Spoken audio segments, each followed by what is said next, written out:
Hi hello ನಮಸ್ತೆ. Welcome to my vlog. ಎಲ್ಲರೂ ಹೇಗಿದ್ದೀರಾ? ಎಲ್ಲರೂ ಚೆನ್ನಾಗಿದ್ದೀರಾ ಅಂತ ತಿಳ್ಕೊಂಡು ಈ ವಿಡಿಯೋನ ಸ್ಟಾರ್ಟ್ ಮಾಡ್ತಾಯಿದ್ದೀನಿ. ಇವತ್ತು ಮಂಗಳವಾರ ಆಗಿರುತ್ತೆ.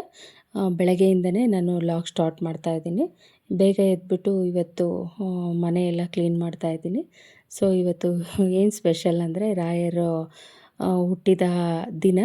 ಸೊ ಅದಕ್ಕೆ ನಮ್ಮ ಮನೆಯವ್ರು ಬೆಳಗ್ಗೆನೇ ಬೇಗ ಹೋಗಿ ಮಾರ್ಕೆಟ್ಗೆ ಹೋಗಿ ಹೂವು ಮತ್ತು ಹಾಗೆ ಸ್ವಲ್ಪ ತುಳಸಿ ಪತ್ರೆ ಹಾಗೆ ತರಕಾರಿ ಇರಲಿಲ್ಲ, ಅದಕ್ಕೆ ಅಂತ ಹೇಳ್ಬಿಟ್ಟು ಎಲ್ಲ ತೊಗೊಂಡು ಬ್ಯಾಗ್ ಇಲ್ಲ ಅಂತ ಹೇಳ್ಬಿಟ್ಟು ಚೀಲದಲ್ಲಿ ಹಾಕ್ಕೊಂಡು ಬಂದಿದ್ದಾರೆ. ಅವರು ಡ್ಯೂಟಿಗೆ ಟೈಮ್ ಆಗುತ್ತೆ ಅಂತ ಮುಂಚೆನೇ ಹೇಳಿದರು. ಅದಕ್ಕೆ ನಾನು ಬೇಗ ತಿಂಡಿನ ರೆಡಿ ಮಾಡಿ 8:30 ಅಷ್ಟೊತ್ತಿಗೆ ಅವರು ತಿಂಡಿ ತಿಂದ್ಕೊಂಡು ಹೊರಟರು. ಸರಿ ಬೇಗ ಕೆಲಸ ಮುಗಿಸ್ಕೊಂಡು ನನ್ನ ಮಗನೂ ಕೂಡ ಅವನು ಸ್ಕೂಲ್ಗೆ ಹೋಗಬೇಕಿತ್ತು. ಅದಕ್ಕೆ ಅವನು ರೆಡಿ ಮಾಡಿಬಿಟ್ಟು ಬೇಗ ಸ್ಕೂಲಿಗೆ ಬಿಟ್ಬಿಟ್ಟು ಬಂದುಬಿಡೋಣ ಅಂತೇಳ್ಬಿಟ್ಟು ಅವನು ರೆಡಿ ಮಾಡ್ತಾಯಿದ್ದೆ. ಅಂದರೆ ಅವನಿದ್ರೆ ಆಗೋದಿಲ್ಲ, ಬೇಗ ಕೆಲಸ ಎಲ್ಲ ಮಾಡೋದಕ್ಕೆ ತೀಟೆ ಮಾಡ್ತಿರ್ತಾನೆ. ಅದಕ್ಕೆ ಅವನು ಸ್ಕೂಲ್ಗೆ ಹೋದರೆ ನಿಧಾನಕ್ಕೆ ಮಾಡ್ಕೊಳ್ಳೋಣ ಪೂಜೆನ ಅಂತೇಳ್ಬಿಟ್ಟು ಹಾಗೂ ಅವನೇ ವಿಡಿಯೋ ಎಲ್ಲ ಮಾಡ್ತಾಯಿದ್ದೆ. ಅಮ್ಮ ಮನೆ ಒರೆಸು, ಆಮೇಲೆ ಕರ್ಕೊಂಡೋಗಿವಂತೆ, ಇನ್ನೂ ಟೈಮ್ ಐತೆ, ನಾನು ವಿಡಿಯೋ ಮಾಡ್ತೀನಿ ಅಂತ ಹೇಳ್ಬಿಟ್ಟು ಮಾಡ್ತಾಯಿದ್ದೆ. ಸರಿ ಅಂತ ಹೇಳ್ಬಿಟ್ಟು ನಾನು ಬೇಗ ಕಸ ಎಲ್ಲ ಹೊಡೆದು ಮನೆಯೆಲ್ಲ ಕ್ಲೀನ್ ಮಾಡಿಕೊಂಡೆ. ನನ್ನ ಮಗ ಸ್ಕೂಲ್ಗೆ ಹೋಗ್ತೀನಿ ರೆಡಿ ಮಾಡು ಅಂತ ಹೇಳ್ದ. ಅವನು ತಿಂಡಿ ಎಲ್ಲ ತಿಂದ್ಕೊಂಡು ಯಾವಾಗಲೂ ಅವನೇ ರೆಡಿ ಆಗ್ತಿರ್ತಾನೆ, ಶೂ ಸಾಕ್ಸ್ ಎಲ್ಲ ಹಾಕ್ಕೊಳೋದು. ಅಂದರೆ ಅವ್ನಿಗೇನಾಗುತ್ತೋ ಅದನ್ನು ಮಾಡ್ತಾನೆ. ಸರಿ ಇವತ್ತು ನಾನು ಟೈ ಎಲ್ಲ ಕಟ್ಕೊಳಕ್ಕೆ ಇನ್ನೂ ಬರಲ್ಲ, ಅದಕ್ಕೆ ಕಟ್ತಿದ್ದೆ. ತುಂಬ ಶೀತ ಬೇರೆ ಆಗಿತ್ತು. ಅದಕ್ಕೆ ಅವನಿಗೆಲ್ಲ ಕ್ಲೀನ್ ಮಾಡಿ ಕರ್ಕೊಂಡೋಗೋಣ ಅಂತೇಳ್ಬಿಟ್ಟು ಹೊರಟ್ರೆ, ಅಮ್ಮ ನನಗೆ ಟೇಬಲ್ಸ್ ಹೇಳಿದ್ದಾರೆ ಮ್ಯಾಮು, ಅದನ್ನು ನೋಡಮ್ಮ ನೀನು ಕೇಳು, ನಾನು ಹೇಳ್ತೀನಿ ಅಂತ ಹೇಳ್ಬಿಟ್ಟು ಹೋಗೋ ಟೈಮಲ್ಲೂ ಬಿಡ್ತಿಲ್ಲ. ಸರಿ ಆಯ್ತಪ್ಪ ಹೇಳು ಅಂತ ಹೇಳ್ತಿದ್ದೆ. ಹೇಳ್ದ, ಆದರೂ ಎಲ್ಲ ತಪ್ಪು ಹೇಳ್ದ. ಸರಿ ಅಪ್ಪ ಬಂದುಬಿಟ್ಟು ಸಂಜೆ ಓದ್ಕೊಂಡಿವಂತೆ, ಇನ್ನೊಂದು ಸಲ ಬ್ಯಾಟ್ ಮಾಡಿವಂತೆ, ಇವಾಗ ಹೊರಡು ಸ್ಕೂಲ್ಗೆ ಮತ್ತೆ ಟೈಮ್ ಆಗುತ್ತೆ ಅಂತ ಹೇಳ್ಬಿಟ್ಟು ಅವನಿಗೆ ಬೇಗ ಬೇಗ ರೆಡಿ ಮಾಡಿ ಕಳಿಸ್ದೆ. ಆಯ್ತಮ್ಮ ಕರ್ಕೊಂಡೋಗಿ ಬಿಟ್ಬಿಟ್ಟು ಬರೀ ಬಾ ಅಂತ ಹೇಳ್ದ. ನೋಡಿ ಓದ್ಕೊತಾನೇ ಇರ್ತಾನೆ ಯಾವಾಗ್ಲೂ. ಮ್ಯಾಮು ಕೇಳ್ತಾರೆ ಇವತ್ತು ನಾನು ನೋಡ್ಕೊಂಡಲ್ಲೇ ಹೇಳಬೇಕು ಅಂತ ಹೇಳ್ಬಿಟ್ಟು ಆ ಥರ ಹೋಗ್ಬೇಕಾದ್ರೆ ದಾರಿ ಹೇಳ್ಕೊಂಡು ಹೋಗ್ತಿದ್ದ. ಅಮ್ಮ ನೀನು ಕೇಳು, ರಾಂಗ್ ಇದ್ರೆ ಹೇಳಮ್ಮ ಅಂತ. ಆಯ್ತಪ್ಪ ಅಂತ ಹೇಳ್ಬಿಟ್ಟು ಆಯಿತು ಅಂತೇಳಿ ಸ್ಕೂಲ್ ಹತ್ರ ಕರ್ಕೊಂಡು ಹೋದೆ. ಬೇಗ ಬಿಟ್ಬಿಟ್ಟು ಬರೋಣ ಅಂಥೇಳಿ. ಆಲ್ರೆಡಿ ಆಗಲೇ ಬೆಲ್ಲೆಲ್ಲ ಆಗಿತ್ತು. ಪ್ರೇಯರ್ ಕೂಡ ಮಾಡಿ ಒಳಗಡೆ ಹೋಗ್ತಾಯಿದ್ರು. ಸರಿ ಆಯಿತು ಪರವಾಗಿಲ್ಲ, ಇನ್ನೂ ಚಿಕ್ಕ ಹುಡುಗ ಅಲ್ವಾ, ಇನ್ನೂ ಫಸ್ಟ್ ಸ್ಟ್ಯಾಂಡರ್ಡ್ ಇವನು, ಅದಕ್ಕೆ ಏನೂ ಅನ್ನಲ್ಲ ಅಂತ ಹೇಳ್ಬಿಟ್ಟು ಟೈಮ್ ಆದ್ರೂ ಹಂಗೂ ಅಳ್ತಾ ಇದ್ದ. ಅಮ್ಮ ನೋಡಮ್ಮ ಇದು ಬೆಲ್ಲಾಗಿದೆ ಅಂತ. ಏನೂ ಅನ್ನಲ್ಲ ಹೋಗಪ್ಪ ಅಂತ ಹೇಳ್ಬಿಟ್ಟು ಕಳಿಸ್ದೆ. ಆಗಲೇ ಹುಡುಗರೆಲ್ಲ ಒಳಗಡೆ ಹೋಗ್ತಿದ್ರು. ನೀನೇ ಅಲ್ವಾ ಹೇಳಿದ್ದು, ಏನು ಮಾಡಲ್ಲ ಹೋಗು ಮ್ಯಾಮ್ ಅಂತ ಹೇಳಿದೆ. ಸರಿ ಅಮ್ಮ ಅಂತ ಹೇಳ್ಬಿಟ್ಟು ಬಾಯ್ ಮಾಡಿ ಹೊರಟ.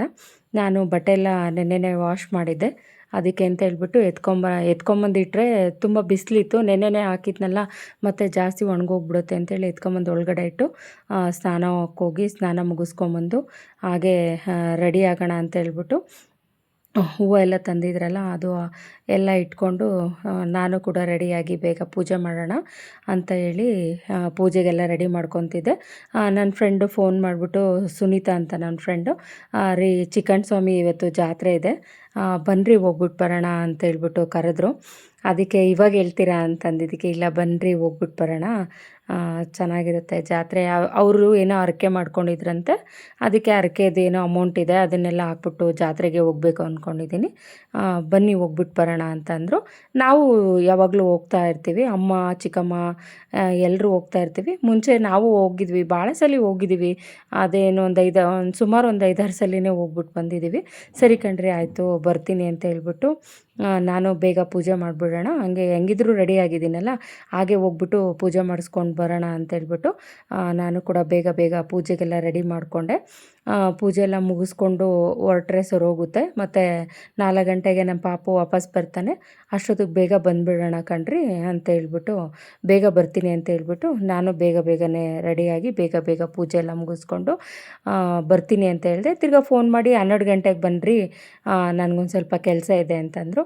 ಸರಿ ಅಂತ ಹೇಳ್ಬಿಟ್ಟು ನಾನು ಪೂಜೆ ಎಲ್ಲ ಮುಗಿಸ್ಕೊಂಡು ಇನ್ನೂ ನನಗೆ ಒಂದು 1/2 ಏನೋ ಟೈಮ್ ಇತ್ತು. ನಾನು ರಾಘವೇಂದ್ರ ಸ್ವಾಮಿದು ಬುಕ್ಸ್ ಎಲ್ಲ ಬರಿತಾ ಇರ್ತೀನಿ. ಮುಂಚೆಯಿಂದನೂ ಅದು ಏನೋ ನಾನು ಬೆಂಗಳೂರಲ್ಲಿದ್ವಿ ಮುಂಚೆ. ಆವಾಗ ಅಲ್ಲಿ ಒಂದು ದೇವಸ್ಥಾನಕ್ಕೆ ಹೋಗ್ತಿದ್ವಿ, ರಾಯರ ಮಠಕ್ಕೆ. ಅಲ್ಲಿ ನಮಗೇನಾನ ಏನಾದರೂ ಅಂದ್ಕೊಂಡ್ರೆ ಅಲ್ಲಿ ಆಗುತ್ತೆ ಅನ್ನೋ ಥರ ಒಂದು ಪದ್ಧತಿ.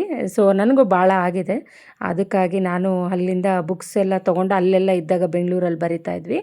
ಆಮೇಲೆ ಕೂಡ ನಾನು ಹರಕೆ ಮಾಡ್ಕೊಂಡಿದ್ದೆ ನಮ್ಮ ಪಾಪು ಹುಟ್ಟಬೇಕಾದ್ರೆ. ಅದೆಲ್ಲ ಈಡೇರಿದೆ. ರಾಘವೇಂದ್ರ ಸ್ವಾಮಿ ಈಡೇರಿಸಿದ್ದಾರೆ. ಹಂಗಾಗಿ ಆ ಬುಕ್ಸ್ನ ತೊಗೊಂಡು ಬಂದಿದ್ವಿ ಹೋಗಿ. ಆಗಲೇ ಸುಮಾರು ಒಂದು 6 ಮಂತ್ ಬ್ಯಾಕಿಂದನೂ ಬರಿತಾನೇ ಇದ್ದೀನಿ.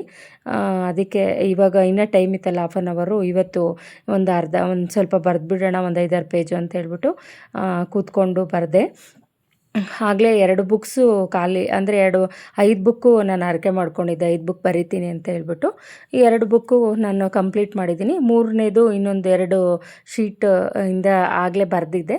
ಅಲ್ಲಿಂದನೇ ಕಂಟಿನ್ಯೂ ಮಾಡಿಬಿಟ್ಟು ಇವತ್ತು ಏನಾದರೂ ಮಾಡಿ ಒಂದು ಅರ್ಧ ಕಂಪ್ಲೀಟ್ ಮಾಡೋಣ ಅಂತೇಳ್ಬಿಟ್ಟು, ಇವತ್ತು ರಾಯರು ಹುಟ್ಟಿದ ಹಬ್ಬ ಅಲ್ವಾ, ಹಂಗಾಗಿ ಬರೆಯೋಣ ಅಂತ ಹೇಳ್ಬಿಟ್ಟು. ಹಂಗಾಗಿ ಅಂತ ಏನಿಲ್ಲ, ಯಾವಾಗಲೂ ಬರಿತಾನೆ ಇರ್ತೀನಿ ಅಲ್ವಾ. ಇವತ್ತು ಇನ್ನೂ ಟೈಮ್ ಇತ್ತು. ಯಾವಾಗಲೂ ಟೈಮ್ ಸಿಕ್ತಾಗೆಲ್ಲ ಮಿಸ್ ಮಾಡೋದೇ ಇಲ್ಲ. ಪೂಜೆ ಆಗಿದ ತಕ್ಷಣ ಕೂತ್ಕೊಂಡು ಬರಿತೀವಿ. ಈಗಲೂ ಹಾಫ್ ಆನ್ ಅವರ್ ಇದೆ ಅಂತೇಳ್ಬಿಟ್ಟು ಮುಗಿಸೋಣ ಅಂತೇಳ್ಬಿಟ್ಟು ಬರಿತಾ ಇದ್ದೀನಿ. ಮತ್ತು ಶಿರಡಿ ಸಾಯಿಬಾಬನ ಕೂಡ ಅದಕ್ಕೂ ಹರಕೆ ಮಾಡ್ಕೊಂಡಿದ್ದೆ. ಅದು 2 ಬುಕ್ ಇದೆ, ಅದು ಇನ್ನೂ ಬರೆದಿಲ್ಲ.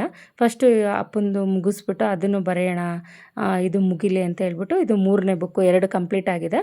ಇದು 3ನೇದಲ್ಲಿ ಇದು 4ನೇ ಶೀಟು, ಇದು ಕೂಡ ಕಂಪ್ಲೀಟ್ ಮಾಡಿಬಿಡೋಣ ಅಂತೇಳ್ಬಿಟ್ಟು ಬರೆದೆ. ಒಂದು 5-6 ಪೇಜ್ ಬರೆದೆ. ಸರಿ ಅಂತ ಹೇಳ್ಬಿಟ್ಟು ನನ್ನ ಫ್ರೆಂಡ್ ಕಾಲ್ ಮಾಡಿದ್ರು, ಬನ್ನಿ ರೆಡಿಯಾಗಿದ್ದೀನಿ ಹೋಗೋಣ ಅಂತ ಹೇಳ್ಬಿಟ್ಟು. ಸರಿ ಅಂತೇಳಿ ನಾನು ರೆಡಿಯಾಗಿ ಹೊರಟಿದ್ದೀವಿ. ಇದು ತುಂಬ ವಿಡಿಯೋ ಲಾಂಗ್ ಆಗುತ್ತೆ. ಸೊ ನೆಕ್ಸ್ಟ್ ವಿಡಿಯೋದಲ್ಲಿ ಅದನ್ನು ಪಾರ್ಟ್ 2ಗೆ ಹಾಕ್ತೀನಿ, ನೋಡಿ. ಏನಾದರೂ ತಪ್ಪಿದರೆ ಕ್ಷಮಿಸಿ. Thank you.